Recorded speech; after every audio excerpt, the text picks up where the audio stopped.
الحمدللہ رب العالمین والصلاة والسلام علی سید الانبیاء والمرسلین اما بعد فاعوذ باللہ من الشیطان الرجیم بسم اللہ الرحمن الرحیم قال اللہ تبارک و تعالی فی القرآن المجید ان اللہ وملائکتہ یصلون علی النبی یا ایہا الذین آمنوا صلو علیہ وسلموا تسلیما الصلاۃ والسلام علیک یا سیدی یا رسول اللہ وعلی آلک واصحابک یا سیدی یا حبیب اللہ الصلاۃ والسلام علیک یا سیدی یا نبی اللہ وعلی آلک واصحابک یا سیدی یا نور اللہ۔ فرمان مصطفیٰ صلی اللہ تعالی علیہ وآلہ وسلم ہے۔ حدیث پاک کا مفہوم ہے، پیارے آقا علیہ الصلوۃ والسلام نے ارشاد فرمایا، جب میرا امتی میری ذات بابرکت پر ذوق و شوق کے ساتھ محبت کے ساتھ دن بھر میں ایک بار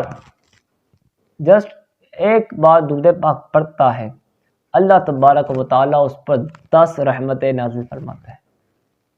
10 پھر کیا ارشاد فرمایا، جب 10 بار مجھ پر درود پاک پڑھتا ہے تو اللہ تبارک و تعالیٰ اس پر 100 رحمتیں نازل فرماتا ہے۔ پھر نبی کریم علیہ الصلوۃ والسلام نے کیا ارشاد فرمایا کہ جب وہ مجھ پر 100 بار مجھ پر درود پاک پڑھتا ہے تو اللہ تبارک و تعالیٰ اس شخص کی دونوں آنکھوں کے درمیان یہ بات لکھ دیتا ہے کہ یہ شخص، یہ جو بندہ درود پاک پڑھنے والا ہے، یہ نفاق اور جہنم کے عذاب سے بری ہے، نفاق اور جہنم کے عذاب سے بری ہے، اور بروز قیامت میں اس شخص کو شہداء کے ساتھ رکھوں گا۔ کتنے ہی خوش نصیب ہے جو شہداء کے ساتھ بھی ہوگا، اللہ کی رحمتیں بھی اس پر نازل ہو رہی۔ تو چھوٹی نیکی کو چھوٹا دے کر نہیں چھوڑنا چاہیے، یہ کوئی مشکل ہدف نہیں ہے 100 بار درود پاک پڑھنا۔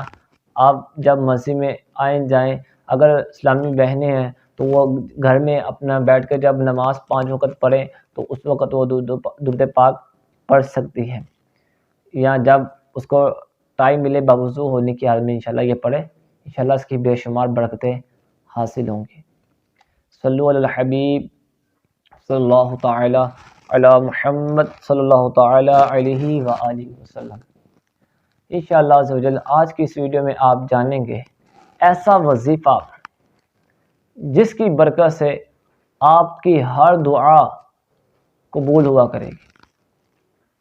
اس وظیفے کی برکت سے آپ کی ہر دعا جو ہے وہ قبول ہوا کرے گی۔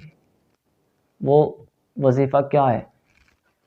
اس وظیفے سے پہلے میں آپ کو ایک بات بتا دوں، جبکہ ہر ویڈیو میں یہ بات آپ کو بتاتا آ رہا ہوں کہ کوئی بھی وظیفہ شروع کرنا ہے تو اس شروع کرنے سے پہلے آپ نے اول و آخر درود پاک لازمی پڑھنا ہے۔ جب وظیفہ شروع کریں تو درود پاک پڑھیں، جب وظیفہ کمپلیٹ کریں، مکمل کر لیں تو پیارے آقا علیہ الصلوۃ والسلام پر درود پاک پڑھیں، تو انشاءاللہ آپ کو اس کی برکتیں بے شمار حاصل ہوں گی۔ وہ وظیفہ کیا ہے؟ یا وہاب، واو ہا نہیں، ٹھیک ہے، یہ ہا حالانکہ نیچے والے سے ادا ہوتا ہے، یا وہاب، ٹھیک ہے، یا وہاب، یہ واو ہا الف اور با ہے، ٹھیک ہے، یا وہاب۔ اگر حروف کی ادائیگی درست ہوگی انشاءاللہ آپ کو اس کی برکتیں بھی بے شمار حاصل ہوں گی۔ پھر نہ آپ کہیے گا قاری صاحب ہم نے تو بہت محنت کی تھی، بہت جدوجہد کی تھی، ہم نے تو اس کو روزانہ پڑھا تھا، جیسا آپ نے ہدف دیا اس کے مطابق پڑھا تھا، لیکن ہمیں کوئی رزلٹ ہی نہیں ملا۔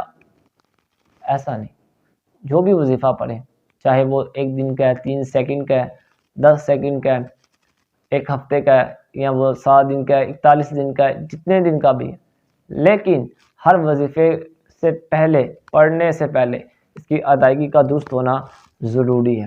اگر ادائیگی صحیح ہوگی تو انشاءاللہ آپ کو اس کی بے شمار برکتیں حاصل ہوں گی، ٹھیک ہے۔ وہ وظیفہ میں نے آپ کو بتا دیا ہے، یا وہاب، یہ آپ نے نا روزانہ 7 بار پڑھنا ہے، روزانہ 7 بار یا وہاب کا ورد کرنا ہے، انشاءاللہ پھر دیکھیے آپ کو اس کی کیسی بے شمار برکتیں حاصل ہوتی ہیں۔ الحمدللہ یہ وظیفہ میں پابندی سے قریباً 4-5 سالوں سے الحمدللہ اس کو پڑھتے آ رہا ہوں۔ آپ بھی نیت کر لیں، انشاءاللہ آپ کو بہت فائدہ ہوگا، بہت فائدہ ہوگا اس کا وظیفے کا۔ تو آپ جو بھائی میرے چینل پر نئے ہیں تو ان سے عرض یہ ہے کہ میرے چینل کو سبسکرائب کیجئے، لائک کیجئے، بیل آئیکن کو کلک کیجئے، اور اگر ویڈیو آپ کو اچھی لگے تو اس کو ضرور ضرور شیئر کیجئے۔ آپ کے شیئر کرنے کی وجہ سے جو بھائی اس وظیفے کو سنے گا، پڑھے گا، عمل کرے گا، یقین مانے گا اس کی کوئی جو جائز خواہشات تھیں، جو اس نے دعا کی، وہ قبول ہوتی ہے، اس کے دل میں کتنی خوشی ہوگی۔ ہو سکتا ہے اس نیکی کے سبب اللہ ہم پر رحم کر دے، اللہ اس کی بھی حاجات کو پورا کر دے، ہماری حاجات کو بھی پورا کر دے، اس کی بھی دعا قبول ہو جائے، ہماری بھی دعا قبول ہو جائے۔ تو چھوٹی سی نیکی کو چھوٹی نیکی جانتے ہوئے چھوڑ نہیں دینا چاہیے، بلکہ اس کو زیادہ سے زیادہ آگے شیئر کرنا چاہیے، منتشر کرنا چاہیے۔ آپ کی چھوٹی سی نیکی کی وجہ سے ہو سکتا ہے کہ ہم سے اللہ راضی ہو اور ہماری بخشش کا بہترین سبب بن جائے۔ صلو علی الحبیب صلی اللہ تعالی علی محمد صلی اللہ تعالی علیہ وآلہ وسلم۔